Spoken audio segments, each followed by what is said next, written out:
Thank you. So I'm from the UK, from the Centre for the Understanding of Sustainable Prosperity. It's also at Middlesex University.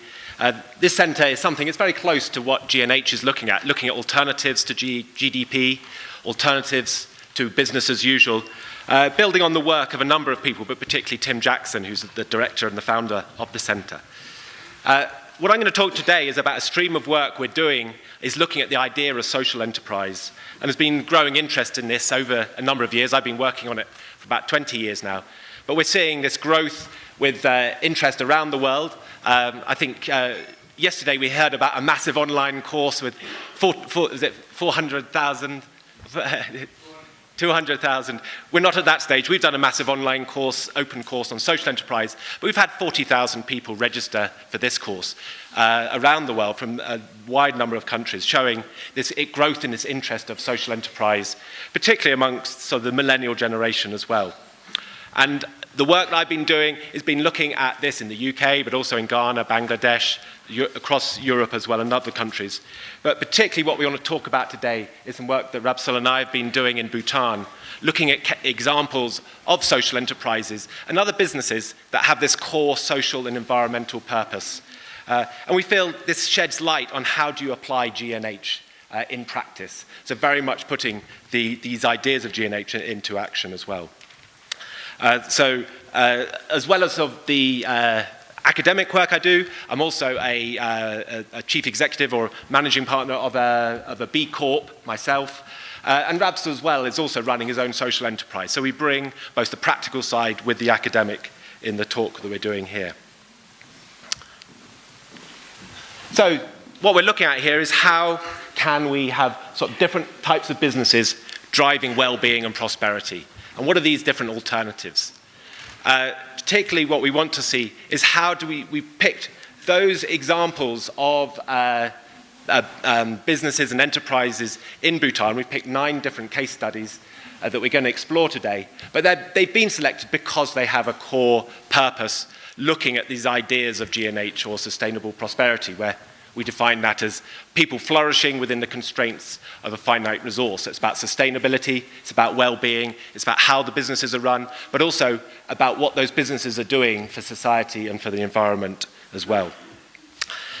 But within this, we really want to bring out the voices of the entrepreneurs and their creativity. And we see their creativity not just in their business opportunities that they're tackling, but we're finding that they have a range of creative ways of tackling G&H. And I think that's what we want to sort of celebrate through this process. So it very much complements the work of CBS of looking at a sort of taking the a certification approach, but very much looking at more of a bottom-up approach as well.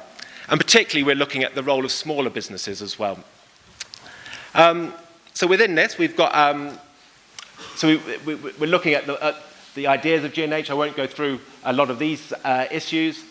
But I think what we've tried to cover in the work we've done, and as we've been exploring it, the 4 pillars of gross national happiness, but particularly looking at this idea of living standards and a strong economy. What we found is the views of G&H in Bhutan, it's got a lot of positive views, but as we've heard in the previous session, there are some people they're questioning, what has G&H done for us? What's the benefit for us? So that's where we think the ideas of living standards and a strong economy are essential in that. What's it doing for youth unemployment? What's it doing for these other issues? So this is where we want to ask, where does entrepreneurship and business come in? And around the world, when we're looking at these ideas of these businesses that combine the social and the commercial, how do they do it? Because on the one hand, they're trying to make a difference. They're trying to tackle multiple challenges around sustainability, around well-being. But at the same time, they're trying to survive and thrive, trying to run their business, keep it going, and often in very difficult circumstances. And this is the essence of what a social entrepreneur can do, is how do they balance the social and the commercial. What we're finding is that this idea of social entrepreneurship is going beyond the idea of corporate social responsibility. It's going beyond that idea of just companies giving a bit of philanthropy, but going that step forward to actually let's put the social and the environmental objectives in our mission. Let's put it into the way we run our business, the way we work as well. So this is what we call the alternatives to business as usual. We can look at this as a continuum, really. On the one hand, we have the purely profit-focused, looking at profit for shareholders. And at the other end of a spectrum, we could look at the pure NGO, civil society organisations that might be operating more on a grant focus. What we're looking at in our work on social enterprise is that bit in the middle. And we're finding there are a number of enterprises in Bhutan that have these social and environmental objectives, but they're also trading. And I think Rabsel will be exploring this in the future as well, in the next part of our talk.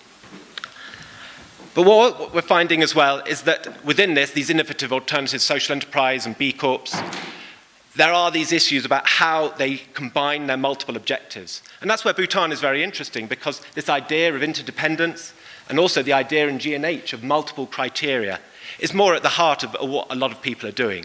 And so when we've been discussing the ideas of G&H, this idea is that maybe they don't want to express it explicitly, but it's people talk about it being at the very basis of how they make decisions, how they combine different ideas. We've also found in our work that there has been some hesitation in using the ideas of G&H amongst the entrepreneurs.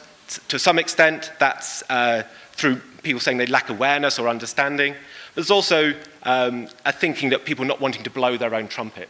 And that's where this idea of certification by an outside body is really important for allowing these businesses that are doing it already to actually express it more.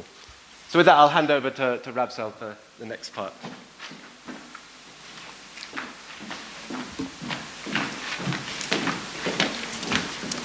Thank you, Professor. Kuzambola, good morning. So as we can see over here in Bhutan, 92% of the existing 28,000 or so registered businesses are either micro or small enterprises. They're very small. And 76% of them employ less than 5 people. Over 90% are sole proprietorship, and only 2% are FDI owned. So what we're saying is that the makeup of the private sector in Bhutan is primarily and essentially small businesses. It's small businesses, it's family-owned enterprises who are primarily engaged in the service industries of retail and wholesale trade and tourism. And the main challenge for them is access to finance, both from the demand side and the supply side, the high cost of transportation, and the small Bhutanese market. But despite these challenges, there are many businesses that have been able to address socio-economic, cultural, and environmental issues while also growing and maintaining their commercial activities. And the aim of this research was to give the voices to these Bhutanese social entrepreneurs to share their thoughts on G&H, and also to then provide some sort of practical recommendations to improve the business landscape for social entrepreneurs in Bhutan. So I'd like to share with you briefly just a few of these companies that we assessed. As you can see over here, Bhutan Media and Communications Institute is your typical small for-profit business, private business, and their business model is to win contracts that are competitively tendered by the government and also by attracting paying customers to the courses that they offer. However, their social objective is to educate and build capacity in the use of media across the country. And they have specifically chosen a private sector legal form over a civil society organization legal form. And this would allow them basically to have stronger control over the enterprise and also the ability to innovate and attract investors. So in this way, they are seeking profit, but with a purpose.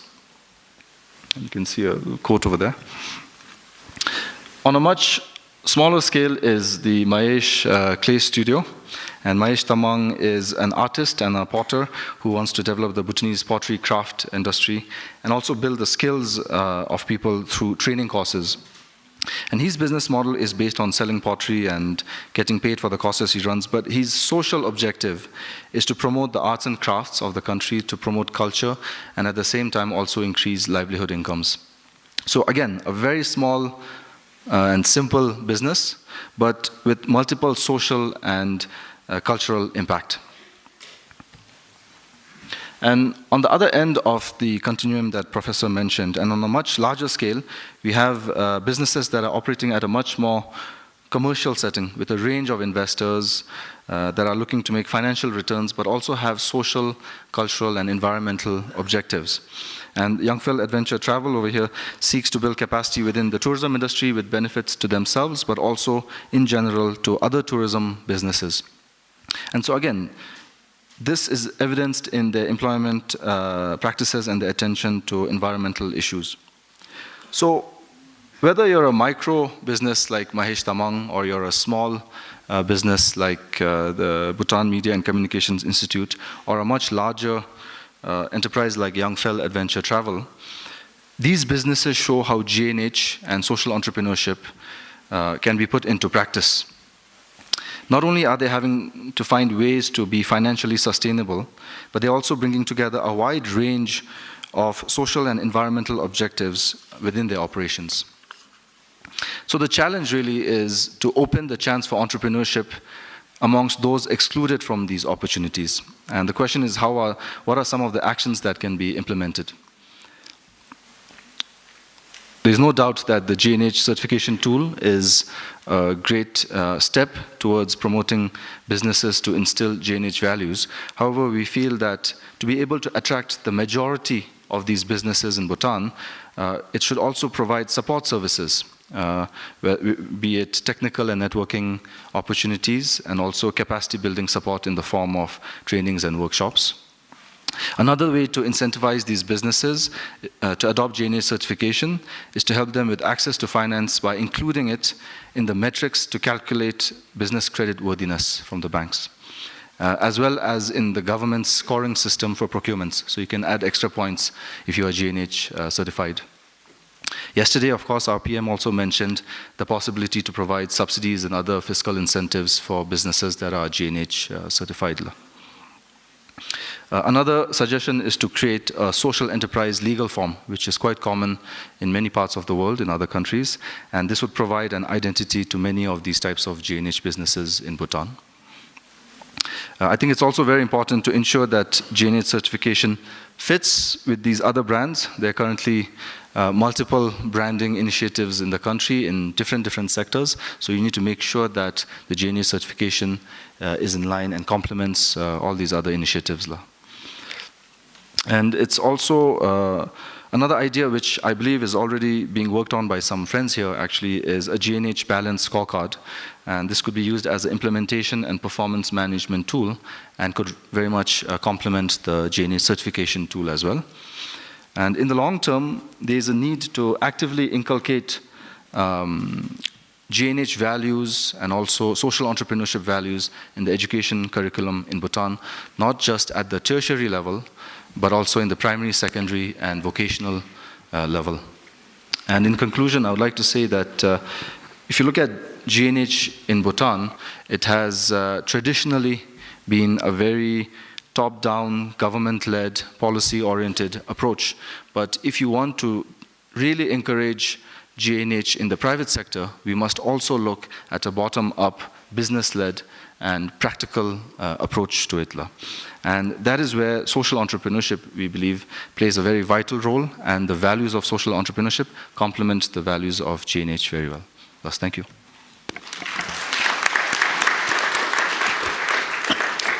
So just to conclude, not only are these ideas very useful for Bhutan, I mean, we can take them internationally as well, because these ideas of how do we help entrepreneurs is a thing we're finding around the world.